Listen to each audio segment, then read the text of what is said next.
बहुत ही प्रसिद्ध कहानी है। आज से लगभग 1500 साल पहले भारत में एक बौद्ध भिक्षु रहा करते थे। उनका नाम था बोधिधर्मा। पूरे बौद्ध धर्म के इतिहास में गौतम बुद्ध के बाद अगर कोई सबसे ज्यादा प्रभावशाली और प्रसिद्ध बौद्ध भिक्षुक हुए हैं तो वो बोधिधर्मा ही थे।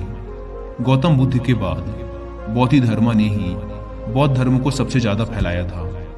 वो बोधिधर्मा ही थे जो बौद्ध धर्म को भारत से चीन ले गए थे, जो बाद में जैन बुद्धिज्म के नाम से प्रसिद्ध हुआ और फिर ये चाइना से होता हुआ जापान, कोरिया और दक्षिण पूर्व एशिया के कई देशों में फैल गया।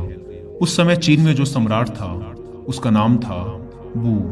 सम्राट वू ने गौतम बुद्ध और उनके शांति के विचारों के बारे में बहुत सुन रखा था और वो उनसे बहुत प्रभावित भी था।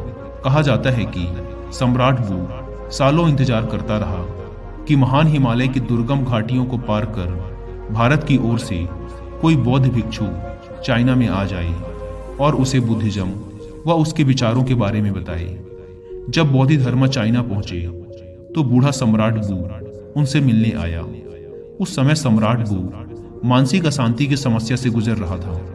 उसने बोधिधर्मा से कहा, मैंने बहुत कोशिश की, हर तरह से प्रयास करके देख लिया, लेकिन मेरे मन में शांति नहीं है। ये हर समय भटकता रहता है। क्या आप मेरे मन को शांत कर सकते हैं?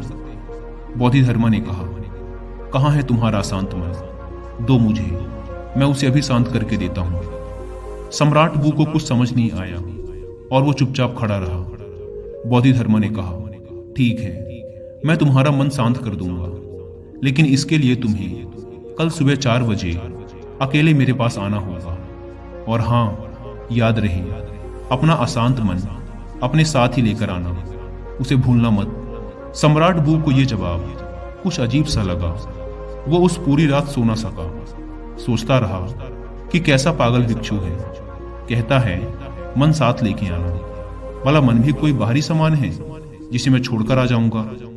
उसने कई बार निश्चय किया कि जाने का कोई मतलब नहीं, इंसान पागल मालूम पड़ता है, लेकिन उसके पास और कोई दूसरा रास्ता भी नहीं था।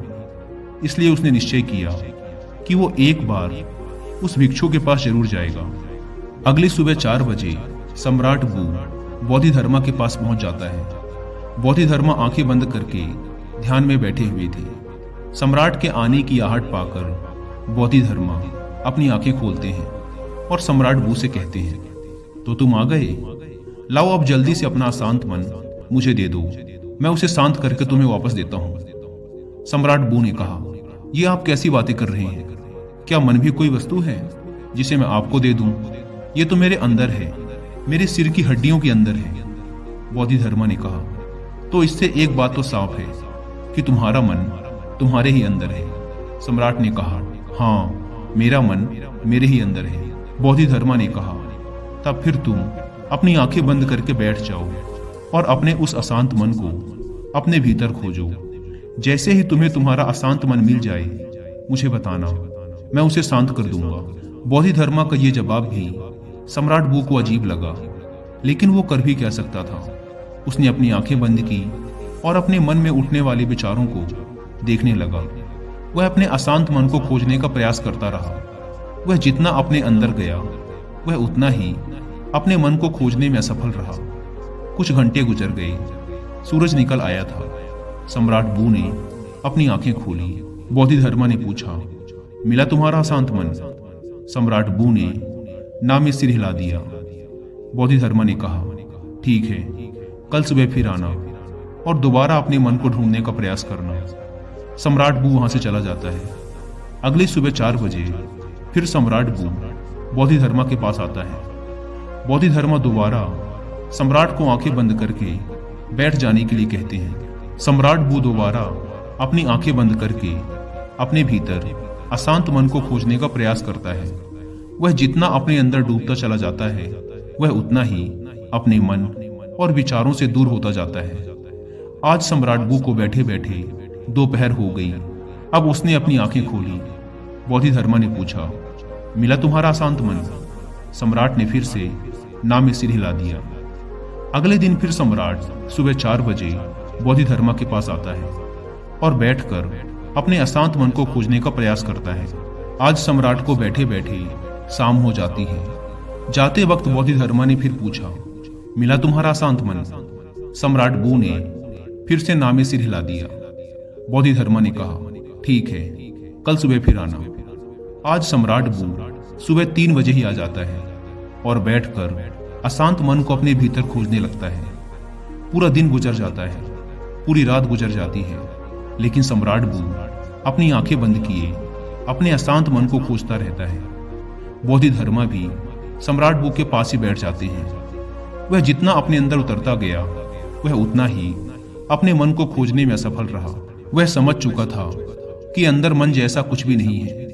ये तो केवल विचारों का एक समूह है जिसे हम मन कहते हैं। अगर विचार हैं तो मन है, अगर विचार नहीं तो मन भी नहीं। जब अंदर मन जैसा कुछ है ही नहीं तो इसके साथ कुछ किया भी नहीं जा सकता। जिसे हम मन कहते हैं ये तो सिर्फ वो विचार हैं जो हमारी अचेतन अवस्था में हमारे भीतर उठते रहते हैं।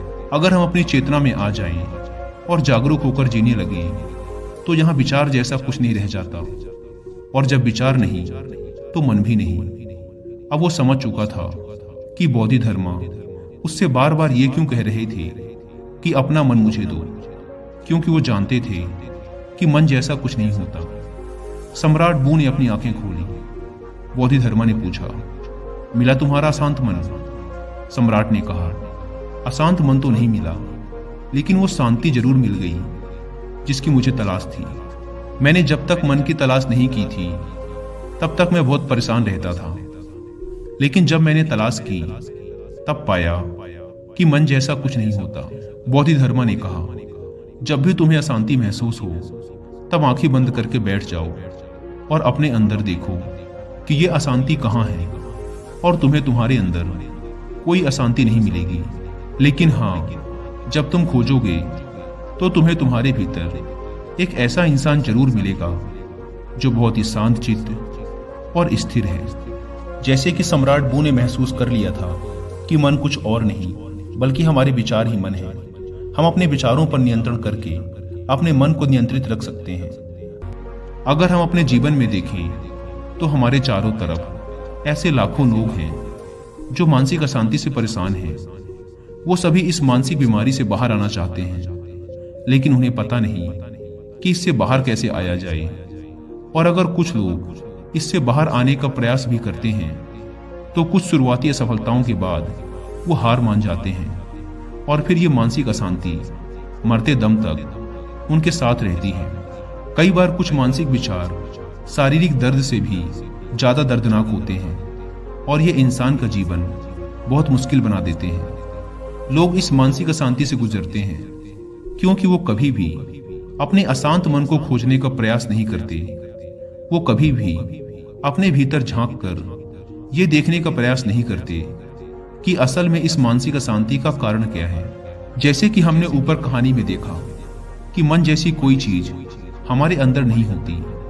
असल में मन हमारे अंदर उठ रहे विचारों का समूह है, क्योंकि हम अचेतन तरीके से बस कुछ भी सोचे जा रहे हैं। कभी बीते हुए कल के बारे में सोचते हैं तो कभी आने वाले कल के बारे में। इन विचारों की भागा दौड़ी में हम ये भूल ही चुके हैं कि जीवन ना तो भूतकाल में है और ना ही भविष्य में। जीवन तो आज में है, इसी पल में है जिसे हमने जीना ही छोड़ दिया है। अगर हम अपनी चेतन अवस्था में रहना सीख जाएं, जागरूक होकर अपने अंदर चलने वाले विचारों को देखना शुरू कर दें, तो धीरे धीरे हमारे अंदर उठने वाले विचार कम होना शुरू हो जाएंगे, क्योंकि तब विचारों को उत्पन्न होने का समय नहीं मिल पाता। क्योंकि हमारा मन ज्यादातर तभी सोचता है जब ये अचेतन यानी कि अनकॉन्शियस अवस्था में होता है। इसलिए जैसे जैसे हमारी जागरूकता यानी अवेयरनेस बढ़ती जाती है, हमारे विचारों के उठने की तीव्रता कम होती चली जाती है, और जब हम विचार शून्य हो जाते हैं तो हमारा मन गायब हो जाता है। और ये हमारे लिए मुसीबत नहीं बल्कि खुशी और शांति का स्रोत बन जाता है। इसलिए अब से जब भी आप अपने लाइफ में अशांति या किसी प्रकार का दुख महसूस करें तो चुपचाप आंखें बंद करके बैठ जाएं और अपने अंदर उठने वाले विचारों को देखना शुरू कर दें। इन उठते हुए विचारों को रोकने की कोशिश ना करें, बस इन्हें आने और जाने दें, और ना ही इन विचारों में उलझें। आप इन्हें बस ऐसे देखें जैसे कि आप किसी रोड के किनारे खड़े हैं और आती जाती गाड़ियों को देख रहे हैं। गाड़ियां आती हैं और जाती हैं, ऐसे ही विचार आएंगे और जाएंगे। आपको बस उन्हें देखते रहना है। समय के साथ धीरे धीरे ये विचार आने बंद हो जाएंगे और अंत में आप खुद को एक ऐसे इंसान के रूप में पाओगे जो अंदर से एकदम स्थिर और शांत है।